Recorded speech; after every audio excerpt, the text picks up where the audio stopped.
मेरे विद्वान साथियों, प्रिय छात्रों, फ्यूचर कोचिंग क्लासेस के इस ऑनलाइन यूट्यूब चैनल पर आप सभी का हार्दिक स्वागत है। जैसा कि हम पिछली कक्षा में हिंदी व्याकरण से संबंधित उन महत्वपूर्ण पहलुओं पर वार्ता कर चुके थे,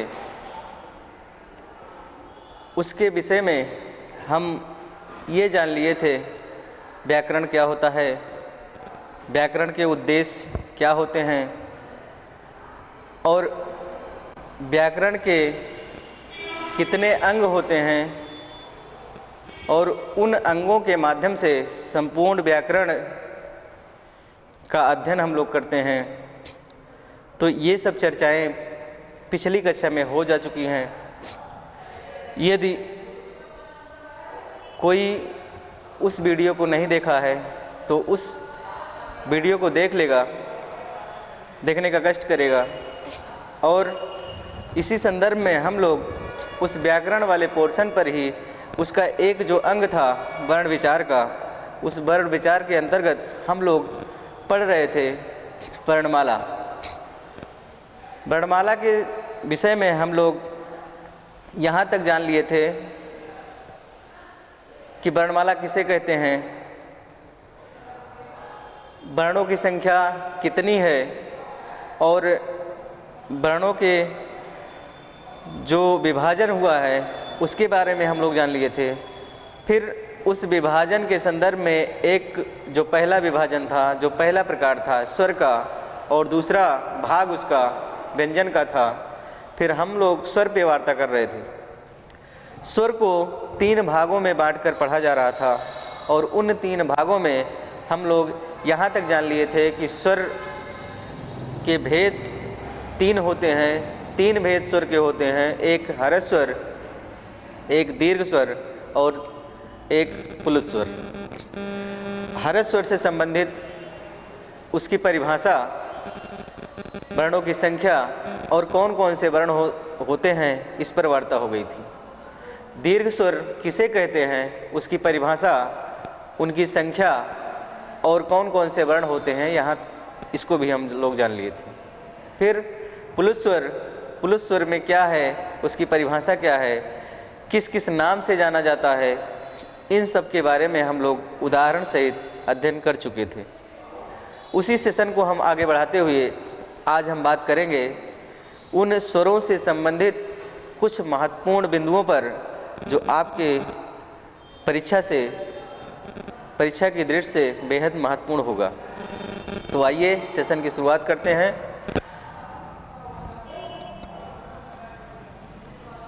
आप सभी को पूछा जाता है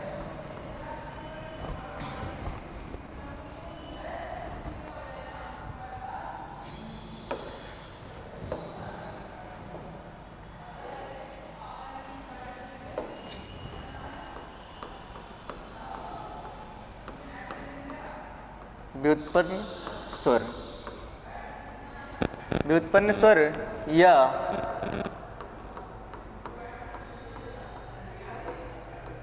निर्मित स्वर। व्युत्पन्न स्वर या निर्मित स्वर।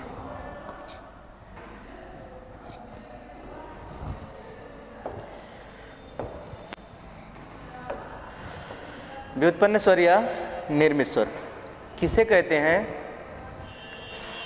देखिए, नाम से ही स्पष्ट दिख रहा है, निर्मित स्वर का मतलब कि किसी स्वर से बना हुआ होगा, और व्युत्पन्न स्वर का मतलब ये हुआ कि हम लोग हर्ष स्वर को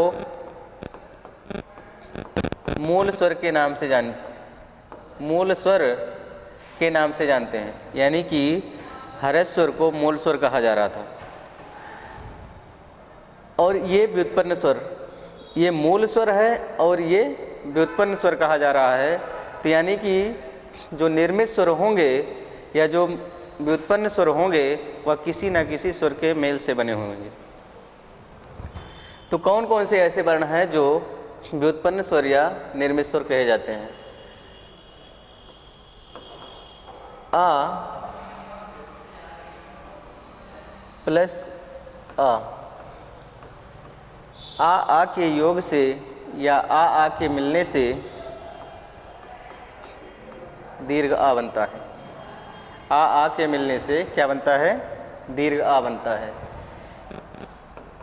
आ और ई के योग से ए बनता है। आ और ई के योग से ए बनता है। आ प्लस ऊ के योग से ओ बनता है।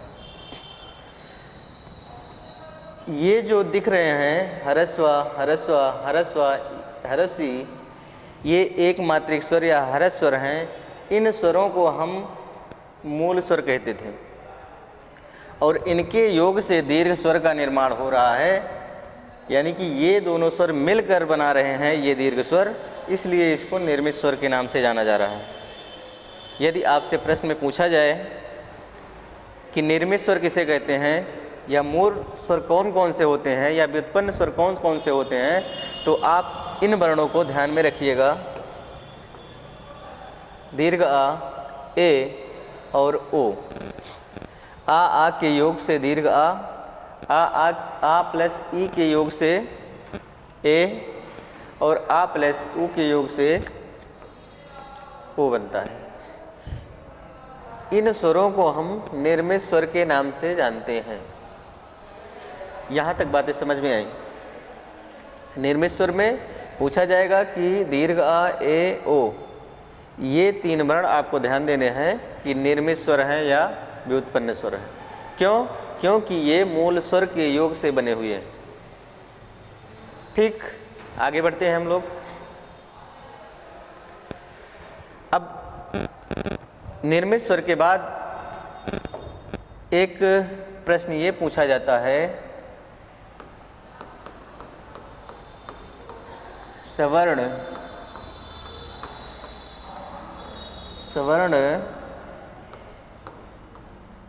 दीर्घ स्वर।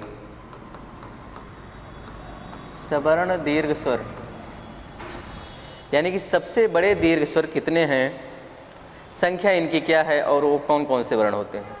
तो इनकी संख्या मेरे साथियों जानते रहिएगा 3 है। जो सबसे बड़े दीर्घ स्वर हैं या सवर्ण दीर्घ स्वर हैं वो कितने हैं? 3 हैं। कौन कौन?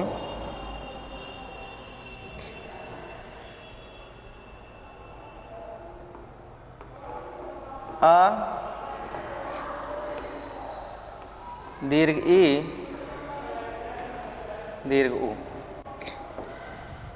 यानी ये 3 ऐसे स्वर हैं जिनको सवर्ण दीर्घ की संज्ञा दी गई है। सवर्ण दीर्घ स्वर दीर्घ आ, दीर्घ ई, दीर्घ ऊ, ये सबसे बड़े दीर्घ स्वर कहे जाते हैं। फिर इसी स्वर से संबंधित एक स्वर ये पूछा जाता है, मिश्र स्वर या निर्मित स्वर। सॉरी, एक मिनट रुकिए। मिश्र स्वर या मिश्रित स्वर।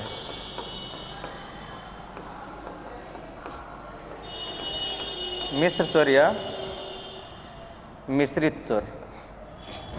मिश्र स्वर या मिश्रित स्वर का मतलब ये सब लोग जान पा रहे होंगे कि मिला हुआ, यानी कि किसी किसी स्वर के मिलने से मिश्रित स्वर का निर्माण होगा या मिश्रित स्वर बने हुए होंगे। इनकी संख्या कितनी है? तो इनकी संख्या है 4।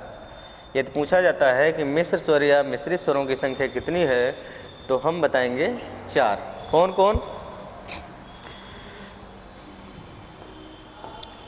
ए, ऐ, ओ, औ। ये 4 वर्ण ऐसे हैं जिनको हम मिश्रित स्वर या मिश्र स्वर के नाम से जानते हैं। किस नाम से जानते हैं? मिश्र स्वर या मिश्रित स्वर के नाम से जानते हैं। ए, आई, ओ, औ। अब देखते हैं ये किन किन वर्णों से मिलकर बने हुए हैं।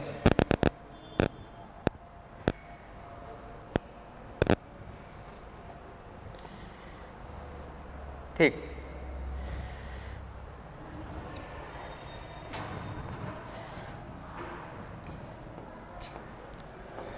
आ प्लस ई, आ प्लस ई मिल करके ए बनता है। अ ई, अ ई, आई, ये बना है आ प्लस ए के योग से। अ ए, आए उच्चारण करेंगे तो यहाँ से भी कन्फर्म हो जाएगा। इसको हम आई बोलते हैं, इसको आई बोलते हैं। ए आई। फिर उसके बाद आ प्लस हरस उ के योग से ओ बना है। आ प्लस हरस उ के योग से ओ बना है और आ प्लस ओ के योग से क्या बना है? औ बना है। औ। आ प्लस ओ के योग से औ, आ प्लस उ के योग से ओ, आ प्लस ए के योग से ऐ, आ प्लस ई के योग से ए बना है। इन चार वर्णों को हम किस नाम से जानते हैं? मिश्र स्वर या मिश्रित स्वर के नाम से जानते हैं। फिर से एक बार देख लीजिएगा। मिश्रित स्वर या मिश्र स्वर की संख्या 4। कौन कौन से ऐसे वर्ण हैं जो मिश्र स्वर या मिश्रित स्वर के नाम से जाने जाते हैं? ए, ऐ, ओ, औ। ये 4 वर्ण ऐसे हैं जो मिश्रित स्वर या मिश्र स्वर के नाम से जानते हैं। यदि ये पूछा जाए कि ए किन किन वर्णों के योग से बना है, तो आ प्लस ई से, ऐ, आ प्लस ए से, ओ, आ प्लस उ से और औ, आ प्लस ओ से। यहाँ तक की बातें समझ में आई। फिर हम आगे बढ़ते हैं। मिश्रित स्वर या मिश्र स्वर हो गया। अब इसी स्वर के संदर्भ में हम लोग कुल स्वर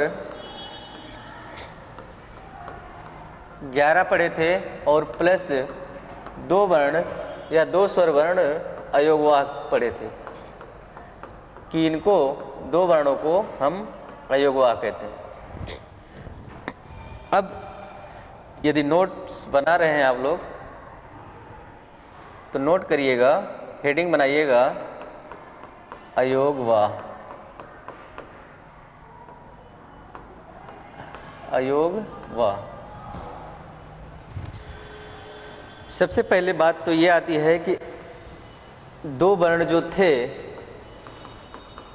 अंक और आह, यानी कि ये दोनों वर्ण को अयोगवाह क्यों कहा गया है, किसने कहा है, इस पे भी हम एक बार पीछे चर्चा कर चुके हैं। फिर एक बार हम लोग जान लेते हैं कि अयोगवाह की संख्या यदि पूछी जाए, अयोगवाह की संख्या 2 है। कितनी है? 2 है। कौन कौन से वर्ण हैं? अनुस्वार और विसर्ग। इसको हम कहते हैं अनुस्वार और इसको क्या कहेंगे?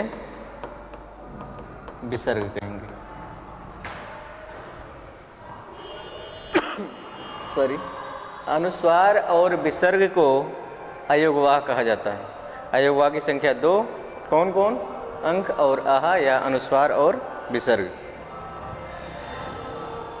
इसके लिए हम जब इसको चिन्ह को लगाते हैं तो इस तरह से लगाते हैं और विसर्ग के लिए हम 2 बिंदु का प्रयोग करते हैं। अयोगवाह की संख्या 2।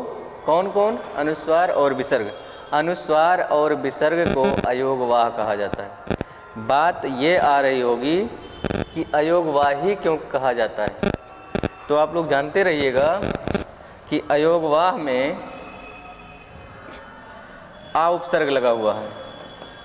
आ प्लस योग प्लस वाह। इसका मतलब नहीं, योग का मतलब योग होना या मिला होना, और वाह का मतलब वाहन करना या साथ रहना या चलना। यानी कि जो जिसका योग होने पर भी साथ ना रहे उसे हम अयोगवाह कहते हैं। जो योग होने पर भी साथ ना रहे उसे हम अयोगवाह कहते हैं। अनुस्वार और विसर्ग को अयोगवाह की संज्ञा दी गई है। इनकी संख्या 2 है। और इसके पीछे भी हम बता चुके थे कि अयोगवाह की संज्ञा किसने कहा है या किसने दी है, तो आचार्य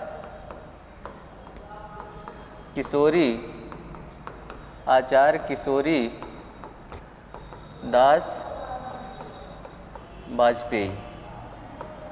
आचार्य किशोरी दास वाजपेयी जी ने इन दोनों वर्णों को किसकी संज्ञा दी है? अयोगवाह की संज्ञा दी। आचार्य किशोरी दास वाजपेयी ने अनुस्वार और विसर्ग को अयोगवाह की संज्ञा दी है। यदि यहाँ तक बातें समझ में आए तो हम आगे बढ़ें। ठीक है, ठीक, आगे बढ़ते हैं। अब हम बात करते हैं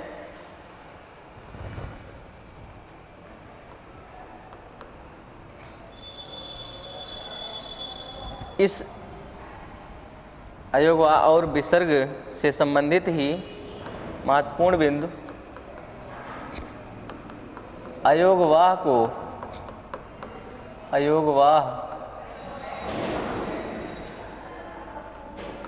यहाँ हम लिख देते हैं अंक आ, या अनुस्वार और विसर्ग भी लिख सकते हैं, अनुस्वार और विसर्ग भी लिख सकते हैं, को स्वर और व्यंजन, स्वर और व्यंजन के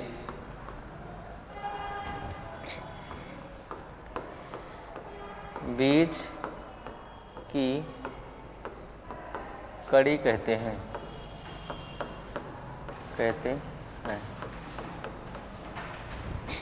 अयोगवाह को स्वर और व्यंजन के बीच की कड़ी कहा जाता है।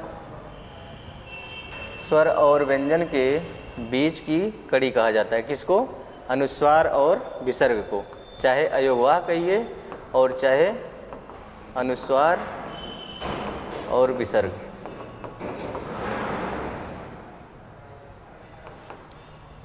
इन दोनों को स्वर और व्यंजन के बीच की कड़ी कहा जाता है, या अंक और आहा को स्वर और व्यंजन के बीच की कड़ी के नाम से जानते हैं। ठीक, अब इसके प्रयोग की बात करते हैं। कहाँ कहाँ इसका प्रयोग किया जाता है?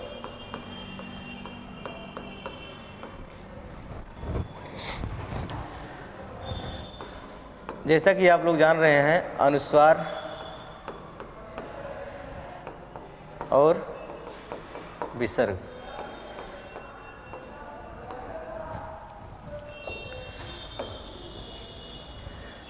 अनुस्वार से संबंधित कुछ उदाहरण जैसे अंक, अंश, पंच आदि। ये जो ऊपर बिंदु दिख रहा है इसी को हम क्या कहते हैं? अनुस्वार। और विसर्ग के लिए हम 2 बिंदु का प्रयोग करते हैं। इसके उदाहरण में जैसे लिख दिया गया मनः कामना, मनः कामना, या स्वतः, या दुख आदि। और जब भी किसी शब्द में विसर्ग लगा होता है तो हम वहाँ हा का उच्चारण करते हैं। किसका उच्चारण करते हैं? हा का उच्चारण करते हैं। विसर्ग के साथ में विसर्ग चिन्ह जब जहाँ भी लगा रहता है तो वहाँ पर हा का उच्चारण किया जाता है। और विसर्ग से संबंधित एक महत्वपूर्ण बात जानते रहिएगा कि विसर्ग के ऊपर से शिरोरेखा, विसर्ग के ऊपर से शिरोरेखा कभी नहीं गुजरती। विसर्ग के ऊपर से होकर शिरोरेखा कभी नहीं गुजरती। शिरोरेखा का मतलब कि जैसे का लिख दिया गया, तो ये जो ऊपर की रेखा होती है उसी को हम शिरोरेखा कहते हैं। क्या कहते हैं? शिरोरेखा कहते हैं। तो जहाँ भी विसर्ग का प्रयोग हम करते हैं, जहाँ भी विसर्ग का प्रयोग हुआ होता है, उसके ऊपर से हम शिरोरेखा नहीं गुजारते। जैसे मान लीजिए यहाँ दुख लिखा गया है, अब देखिए दुख दा पे हम शिरोरेखा इतना ही लगाए हैं, फिर खा पर शिरोरेखा का प्रयोग यहाँ किया गया है। इसके ऊपर से यदि लिखा जा रहा है, जैसे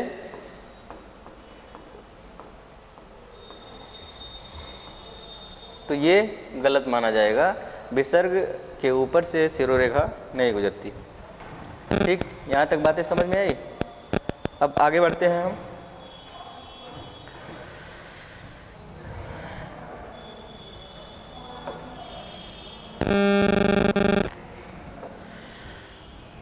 अब इस बात पर ज़्यादातर लोगों को कन्फ्यूजन रहता है कि अनुस्वार किसे कहते हैं और अनुनासिक किसे कहते हैं। अनुस्वार किसे कहते हैं और अनुनासिक किसे कहते हैं।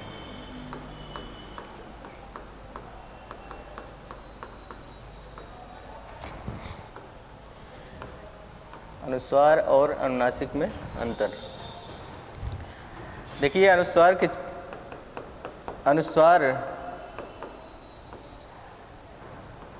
चिन्ह के रूप में हम एक शिरोरेखा के ऊपर बिंदी लगाते हैं।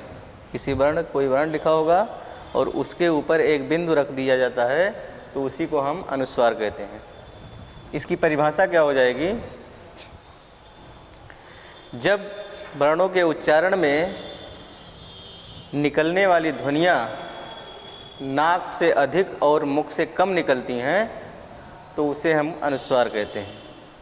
फिर से सुनिएगा कि जिन वर्णों के उच्चारण में मुख से निकलने वाली ध्वनियाँ नाक से अधिक और मुख से कम निकलेगा, तो उसे हम अनुस्वार कहेंगे। जैसे अंक, अंक का उच्चारण किया जा रहा है, तो जब अंक बोलेंगे तो नाक से ध्वनि अधिक निकलेगी और मुख से कम। अंक, अंक। या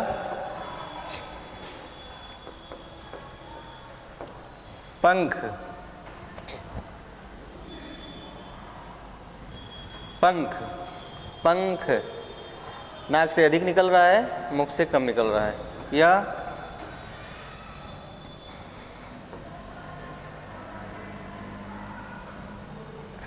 जैसे कह दिया जाए अंगूर, अंगूर। तो यहाँ भी नाक से अधिक ध्वनि निकल रही है और मुख से कम। जब कभी भी वर्णों के उच्चारण में नाक से ध्वनियाँ अधिक निकलेगी और मुख से कम निकलेगा, तो हम उसको कहेंगे अनुस्वार। ठीक इसी का विपरीत क्या होगा? अनुनासिक होगा। अनुनासिक।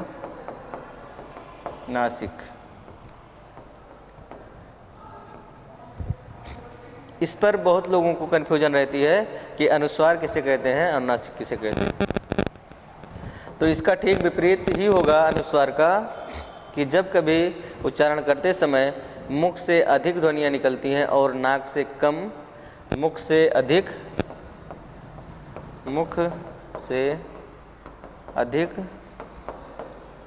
और नाक से कम, तो वहाँ पर अनुनासिक होता है। और अनुनासिक के लिए चिन्ह के रूप में चंद्र बिंदु लगाया जाता है। क्या लगाया जाता है? चंद्र बिंदु। और इसको यहाँ पे हम अंक बिंदु लगाते हैं, यानी कि अनुसार अंक बिंदु और अनुनासिक चंद्र बिंदु। अब जैसे उदाहरण देखते हैं हम लोग।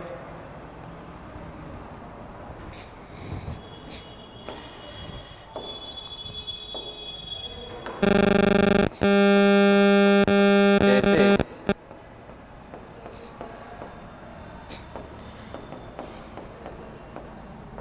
आँख,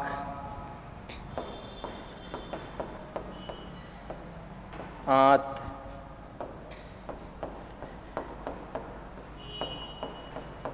चिड़िया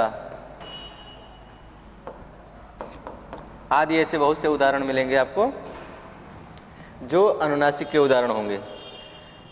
चंद्र बिंदु लगा है तो चंद्र बिंदु जहाँ भी लगा होगा उसको हम अनुनासिक कहेंगे, अंग बिंदु जहाँ लगा होगा उसको हम अनुस्वार कहेंगे। अब मुख से अधिक और नाक से कम ध्वनि, मुख से अधिक और नाक से कम ध्वनि निकालना है तो इस तरह से हम उच्चारण करेंगे तो वो अनुनासिक हो जाएगा। आँख, आँख, आंत, चिड़िया। तो जहाँ जहाँ भी हम चंद्र बिंदु देखेंगे उसको हम कहेंगे अनुनासिक और अंक बिंदु को हम कहेंगे अनुस्वार। यहाँ तक बातें समझ में आई? और ठीक इसी से संबंधित आप जब भी तत्सम और तद्भव, तत्सम और तद्भव पढ़ेंगे, तत्सम और तद्भव का अध्ययन करेंगे, जब उस टॉपिक को पढ़ेंगे तो वहाँ ये बात निकल के आती है। उसको पहचानने के लिए आप जानते रहिएगा कि सामान्यतः या ज़्यादातर, ये मान के चलिए कि 99% जहाँ जहाँ भी अनुस्वार का प्रयोग किया रहेगा, जहाँ जहाँ भी अनुस्वार जिन शब्दों में लगा रहेगा वो शब्द हमेशा तत्सम के होंगे। तत्सम यानी कि अनुस्वार से हम पहचान सकते हैं कि तत्सम है या तद्भव है। और इसका प्रयोग, अनुनासिक का प्रयोग ज़्यादातर तद्भव में किया जाता है। तो तत्सम और तद्भव पहचानते समय हम लोग इस अनुस्वार और अनुनासिक के पहचान से ये स्पष्ट कर पाएंगे कि तत्सम कौन से शब्द हैं और तद्भव कौन से शब्द हैं। यदि यहाँ तक बातें समझ में आए तो आगे बढ़ें। ठीक, नोट करना चाहें तो नोट कर लें, फिर हम आगे बढ़ते हैं। स्क्रीनशॉट भी ले सकते हैं। ठीक,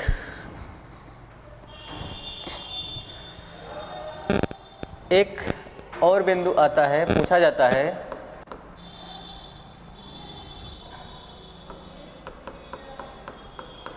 आगत स्वर।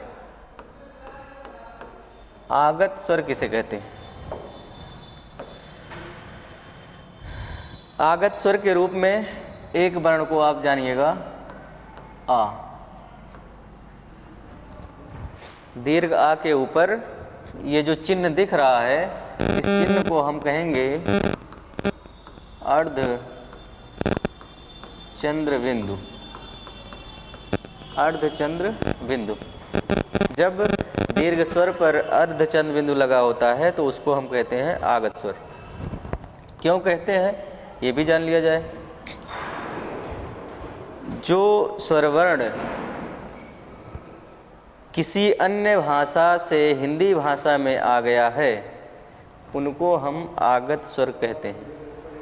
या वह स्वरवर्ण जो किसी अन्य भाषाओं से, यूरोपीय भाषाओं या आदि से हिंदी भाषा में शामिल कर लिया गया है, हिंदी भाषा में आ गया है, उन्हीं को हम आगत स्वर कहते हैं। और इस आगत स्वर को ही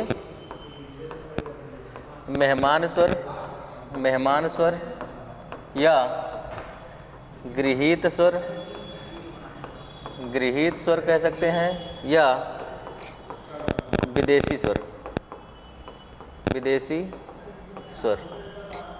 चाहे मेहमान स्वर कहिए, चाहे गृही स्वर कहिए, चाहे विदेशी स्वर कहिए या आगत स्वर कहिए, एक ही वर्ण को आपको ध्यान में रखना है, ये वाला। इस तरह से लिखा गया है, आ के ऊपर अर्धचंद बिंदु लिखा गया है तो वो आगत स्वर होगा। अब इसके प्रयोग की बात करते हैं। प्रयोग कहाँ कहाँ किया गया है? जैसे जैसे जैसे लिखा जाता है डॉक्टर। अब डॉक्टर के लिए आप लोग लिखते हैं DOCTOR। ये जो ओ का उच्चारण हो रहा है, इस ये चिन्ह जब जहाँ भी लगा रहेगा वहाँ आपको ओ का उच्चारण करना होगा। ये इंग्लिश का ओ है और यहाँ जब डॉक्टर का उच्चारण हम लोग करते हैं तो डॉक्टर, डॉक्टर या कॉपी या कॉफ़ी, इस तरह से हम इस आगत स्वर का प्रयोग करते हैं। अब यहाँ देखिए, यदि इसको हम अलग करेंगे तो का प्लस दीर्घ आ है ना, दीर्घ आ के ऊपर ये चिन्ह लगा हुआ है, तो आप जानते रहिएगा कि ये किसी अन्य भाषा से हिंदी भाषा में शामिल किया गया है, इसलिए इसको आगत स्वर के नाम से जाना जाता है। ठीक,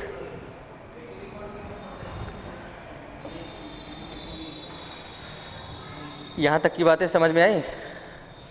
ठीक, आज के लिए बस इतना ही। शेष बातें हम लोग अगली कक्षा में करेंगे।